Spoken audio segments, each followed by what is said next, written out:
Hello friends, welcome back to home queen lifestyle of 365 days. இன்றைக்கி என்ன வீடியோன்னு பார்த்தீங்கன்னா ரெசிபி வீடியோ தாங்க. சூப்பராக வடை எப்படி செய்யலான்னு பார்க்க போகிறோம். அதுவும் இது என்ன வடை அப்படின்னு பார்த்தீங்கன்னா பருப்பு வடையோ மசால் வடையோ கிடையாது. இது நம்ம சுண்டலில் செய்கிற வடைங்க. சூப்பராக இருக்கும் டேஸ்ட்டு.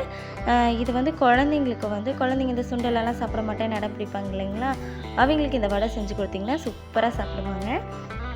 அதுக்கு நான் வடைக்கு சுண்டல் ஊற வச்சுருந்தேன். நைட்டே ஊற வச்சுட்டேன். பாருங்கள் எந்த அளவுக்கு சுண்டல் நல்லா ஊறி இருக்குன்னு. இதை நம்ம ஒரு மிக்ஸி ஜாரில் சேர்த்திக்கலாம். இதை நல்லா வாஷ் பண்ணிட்டு ஒரு மிக்ஸி ஜாரில் சேர்த்திக்குங்க. இந்த பருப்பு வடைக்கு நல்லா கொரகொரப்பாக இருக்கும் இல்லைங்களா, அந்த மாதிரி இதை அரைச்சி எடுத்துக்கணும்.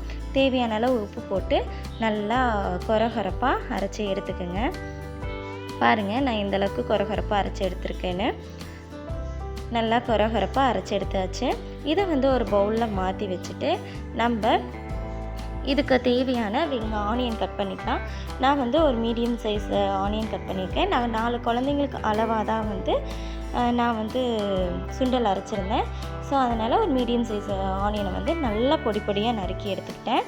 அது கூடயே கருவேப்பிலை, மல்லித்தலை ரெண்டையுமே கட் பண்ணிக்கோங்க. என்கிட்ட மல்லித்தலை இல்லை, அதனால் கருவேப்பிலை மட்டும் போடுறேன். இது எல்லாத்தையும் நம்ம அரைச்சி வச்சுருக்கேன் அந்த சுண்டலோட நான் போட்டுட்டு, காரத்துக்கு லைட்டாக நான் ஒரு 1/4 ஸ்பூன் மிளகாப்பொடி போட்டிருக்கேன். போட்டு நல்லா மிக்ஸ் பண்ணிக்கோங்க. மிளகாப்பொடி ஆனியன் எல்லாமே நல்லா மிக்ஸ் ஆகணும். அந்த மாதிரி நல்லா கலந்து விட்டுக்கோங்க. நான் சுண்டலே சாப்பிட மாட்டேங்கிற குழந்தை கூட இந்த வடையை அருமையாக சாப்பிடுங்க. அதனால் கண்டிப்பாக இதை செஞ்சு கொடுங்க. கலந்துட்டு நம்ம ஒரு கடாயை அடுப்பில் வச்சு எண்ணெய் நல்லா சூடாகட்டும். எண்ணெய் நல்லா சூடானதுக்கப்புறமா நம்ம நல்லா அந்த மாவு நல்லா கையில் நல்லா டைட்டாக உருண்டை பிடிச்சி வடை தட்டுவோம் இல்லைங்களா, அந்த மாதிரி நல்லா வடையை தட்டி போடுங்க. அப்படின்னா தான் அது பிரிஞ்சு வராது.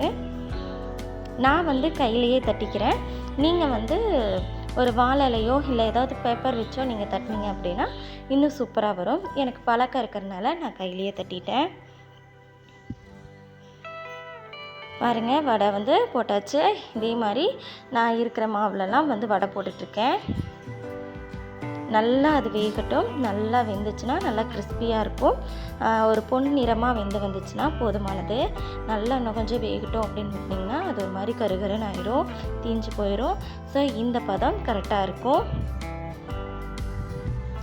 இந்த வடையை குழந்தைங்களுக்கு கொடுத்தீங்க அப்படின்னா கண்டிப்பாக சூப்பராக இருக்குமா, மறுபடியும் செஞ்சு கொடுங்க அப்படின்னு சொல்லிட்டு குழந்தை கேட்பாங்க.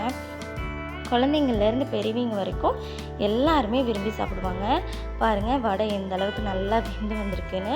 உப்பு காரம் எல்லாமே பர்ஃபெக்டாக போட்டிருந்துருக்கேன் நான். நீங்களும் அதே மாதிரி போட்டிங்க அப்படின்னா ரொம்ப சூப்பராக இருக்கும், நல்லா டேஸ்ட்டாக இருக்கும். இது பருப்பு வடை மாதிரியே இருக்கும். இது கருப்பு சுண்டலில் செஞ்ச வடை அப்படின்னு சொன்னால் யாருமே நம்ப மாட்டாங்க, அவ்வளோ டேஸ்ட்டாக இருக்கும். ஒரே ஒரு முறை செஞ்சு பார்த்துட்டு இது எப்படி இருக்குது அப்படின்னு கமெண்டில் சொல்லுங்கள். உங்கள் குட்டீஸ்க்கு செஞ்சு அசத்துங்க. தேங்க்ஸ் ஃபார் வாட்சிங். Keep support.